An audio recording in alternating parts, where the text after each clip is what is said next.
Pollution का ख्याल आते ही एक ही पिक्चर विजुअलाइज होती है, जहां एक ट्रैफिक जैम लगा है, अनगिनत गाड़ियां और बाइक्स खड़ी हैं और हर गाड़ी पोल्यूशन से हमारे लंग्स को स्ट्रगल करने पर मजबूर कर रही है।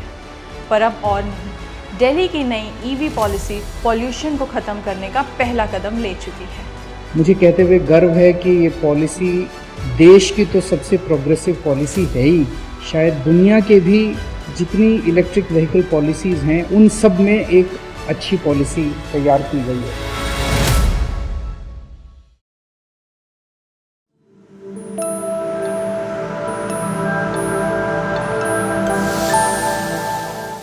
Hello friends, welcome to Share India YouTube channel. आज हम बात करेंगे दिल्ली की नई ईवी पॉलिसी के बारे में, जिसने न्यूज़ में आते ही कुछ मेजर स्टॉक्स को जोर का झटका जोर से दे दिया। In terms of sales, India दुनिया का थर्ड लार्जेस्ट ऑटोमोबाइल मार्केट है। इलेक्ट्रिक व्हीकल्स इस मार्केट का जाना पहचाना नाम है। पिछले कुछ समय में इलेक्ट्रिक व्हीकल्स बहुत पॉपुलर हो चुके हैं because of advanced battery technologies, growing charging infrastructure and increase in consumer demands। हर दिन इम्प्रूव होती टेक्नोलॉजी इलेक्ट्रिक व्हीकल्स को फ्यूल बेस्ड व्हीकल्स के कंपैरिजन में एक वायबल ऑप्शन बना रही है।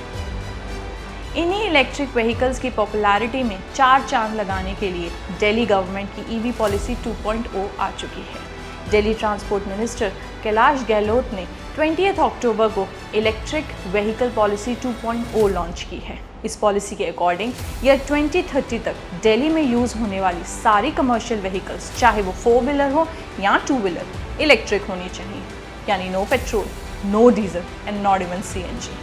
नाउ द क्वेश्चन इज, कौन सी कंपनीज हैं जो कमर्शियल व्हीकल्स यूज़ करती हैं? To start with the most popular taxi service provider Ola and Uber, food delivery companies जैसे कि Swiggy, Zomato, and last but not the least companies helping e-commerce platforms and couriers like Amazon, Flipkart and DTDC। तो क्या कल से हमें सारे EV commercial vehicles देखने को मिलेंगे?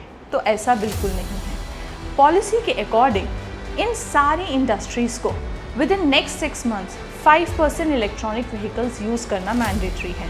नेक्स्ट 3 ईयर्स में 50% यूज़ ऑफ इलेक्ट्रॉनिक व्हीकल्स, और अगले 5 साल तक यानी 2030 तक 100% गाड़ियाँ इलेक्ट्रिक व्हीकल्स होनी चाहिए। अब इस पॉलिसी का सीधा सीधा असर पड़ता है फ्यूल प्रोवाइडिंग कंपनीज पर, जो हमने पिछले दिनों देखा जब इस पॉलिसी के लॉन्च होते ही इंद्रप्रस्थ गैस लिमिटेड यानी IGL के स्टॉक प्राइसेस 11% से नीचे चले गए।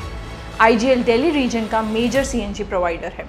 1998 में शुरू हुई ये कंपनी NCR की सिटी गैस डिस्ट्रीब्यूटर है और इसका 75% सेल्स CNG डिस्ट्रीब्यूशन से ही आता है।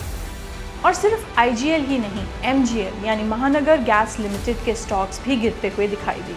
हालांकि ये पॉलिसी अभी सिर्फ दिल्ली के लिए है, बट स्टिल ऐसी पावरफुल पॉलिसी जल्द ही मेजर मेट्रो सिटीज़ में आ सकती है। इस पॉलिसी का किसी को नुकसान हुआ तो किसी को फ़ायदा भी ज़रूर होगा।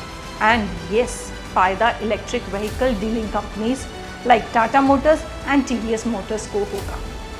बट ये पॉलिसी अभी तक फाइनलाइज नहीं हुई, तो क्या पॉलिसी होल्ड पर है? बिल्कुल नहीं। दिल्ली गवर्नमेंट के पॉलिसी लॉन्च करने के बाद इस पॉलिसी पर गवर्नर का अप्रूवल मैंडेटरी है और इस प्रोसेस में हमें कुछ चेंजेस देखने को मिल सकते हैं। आप क्या सोचते हैं? क्या ये पॉलिसी फिजिबल है? क्या इसमें कुछ चेंजेस देखने को मिल सकते हैं? ये पॉलिसी के आने से आपके पोर्टफोलियो पर क्या असर पड़ेगा, हमें कमेंट सेक्शन में ज़रूर बताइएगा।